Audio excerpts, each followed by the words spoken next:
Hey everyone, welcome back to another devlog for the Song of the Fae. My name is Ben and I'm one half of 2PM Studios, and yeah, it's another month, another patch. Well, it's been a little bit more than a month, but it's another month.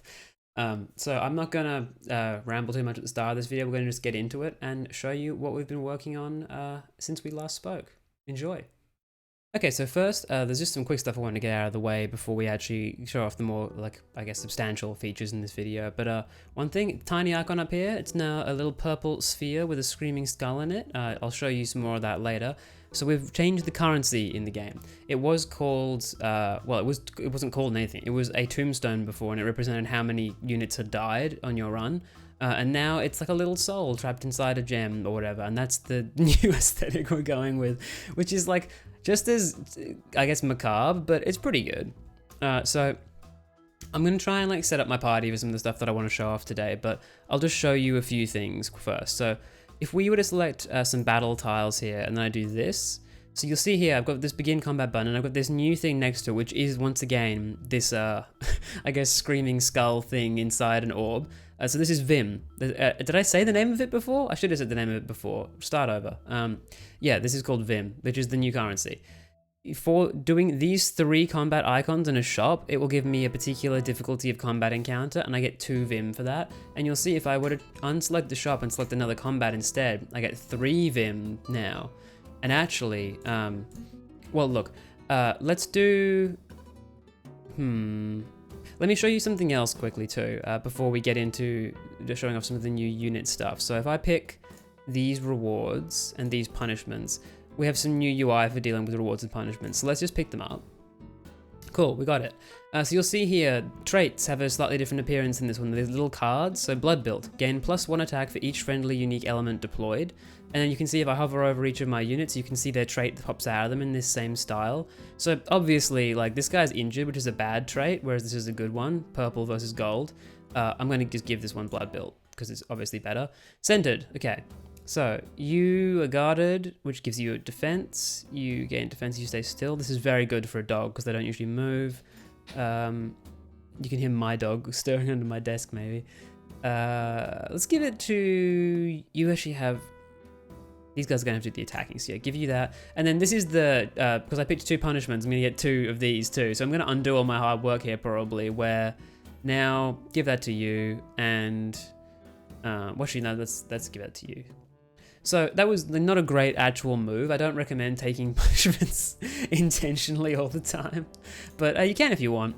So, look, we might just cheat our way out of this room because I don't need to show you what happens in here, but if we get that done pretty quickly, maybe I can do this whole devlog as a one take instead of having to like set it all up.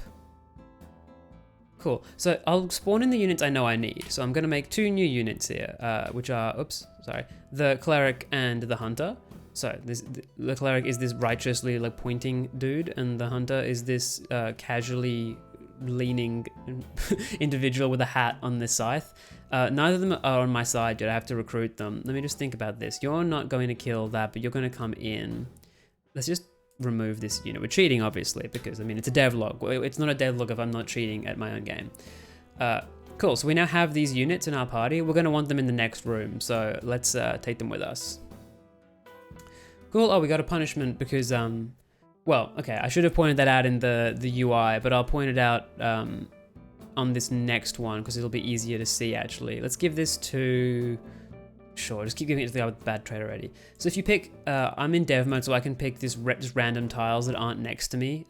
If I pick these 4 tiles, you'll see that this is 3 bonus units, and 1 combat tile. So it's really like good, but because it's so like wussy, you're just taking an easy fight to get 3 units. You get a punishment and you come out of it. So this is the new reward system for dealing with encounters. Previously, you could just get rewards or punishments off of encounters and they're alternated. Now it's based on which things you select, which makes way more sense. Like, we just went, like, we were kind of just being like, we know we're going to change this with the previous implementation. And I quite like this now because you actually get a lot more money, and if you select intentionally for...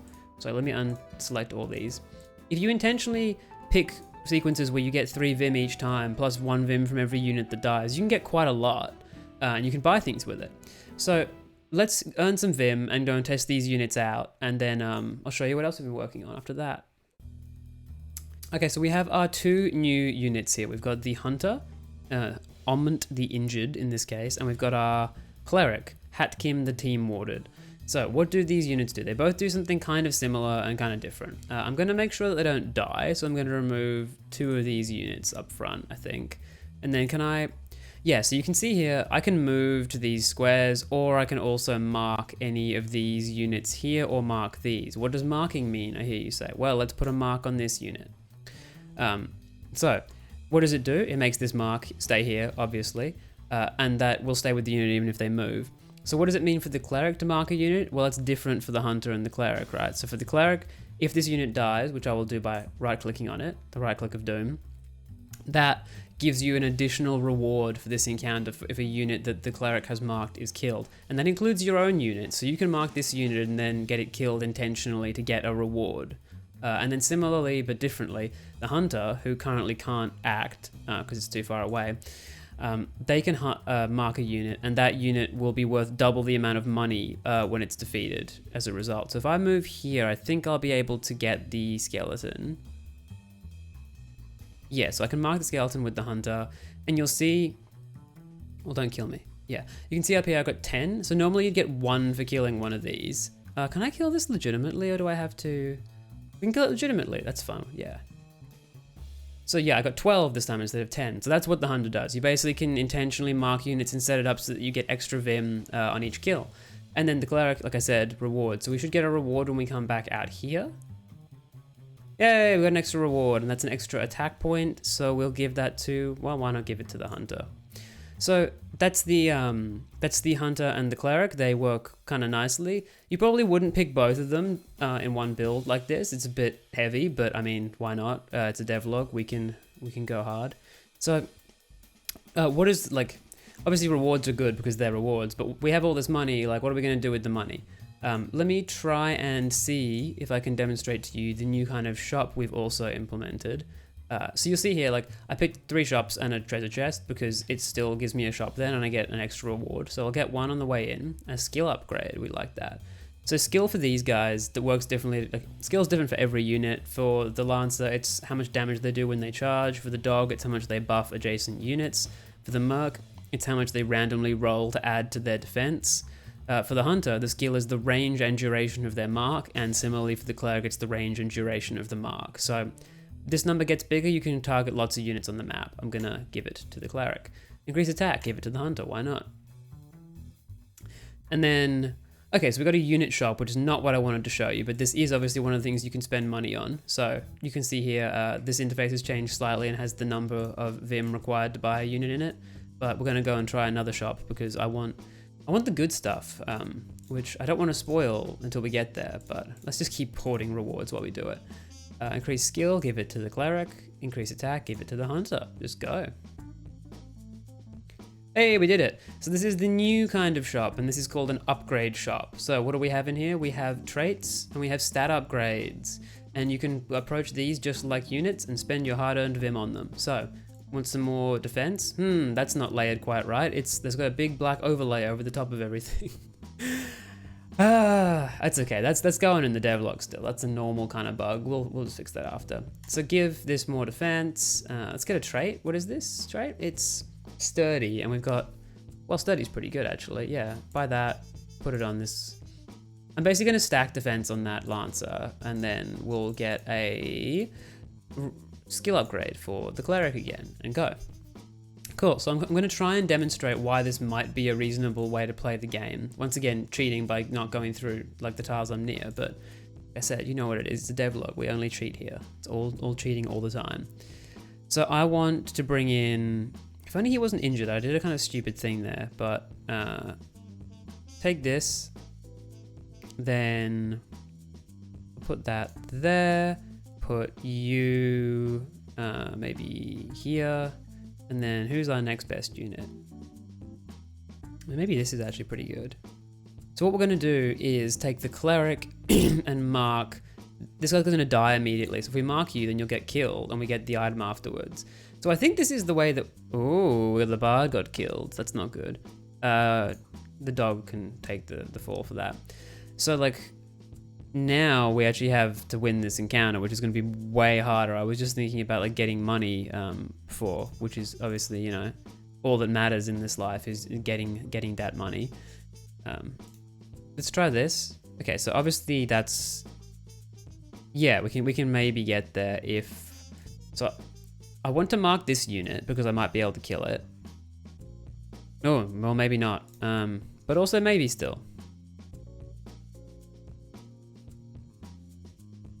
We're in big trouble. The cleric's dying.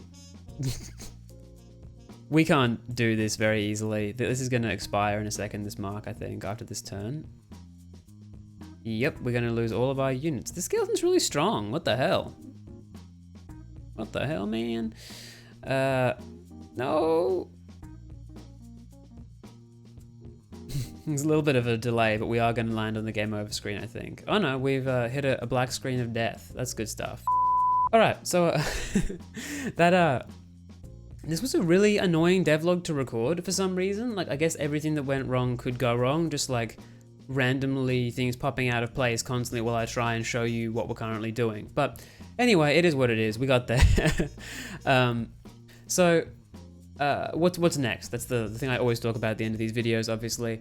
The next thing is coming to work more on the macro game structure. So we put a bunch of new content in for you to experience, like just during this, like, you know, first part of the game while you play on this board.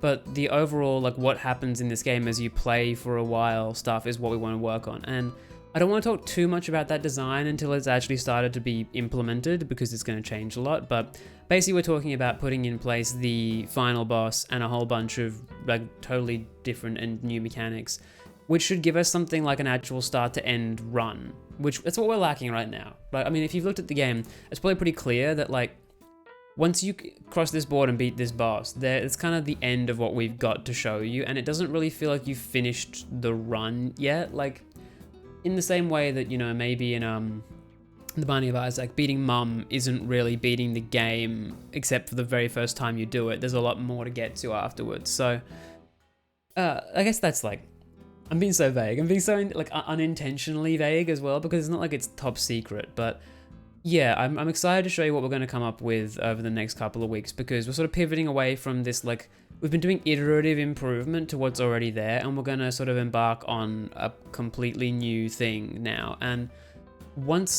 theoretically, once this feature I'm talking about has some form in game, once we have this like end part of the run, we're gonna have sort of a nice boundary around what this game is, and we're gonna be able to make it as like fun as possible to play what we know the scope is. So I'm just excited to see that, because this game has felt like it could be infinitely large for a long time. So look, that's probably enough me rambling about the future. As always, I just left you staring at like the board while I spoke. Most interesting part of the video, but thank you for checking out another devlog. Please check out the game on Steam if you haven't already, or on itch if that's your preference. And if you want to follow along with development, follow here on YouTube, or you can follow me on Twitch, on Twitter. All the links are in the description. Just do the thing. You know how to do the thing. You've done the thing before, right? Right? Okay. On that like weirdly accusational endpoint, peace out. I'll catch you in the next one.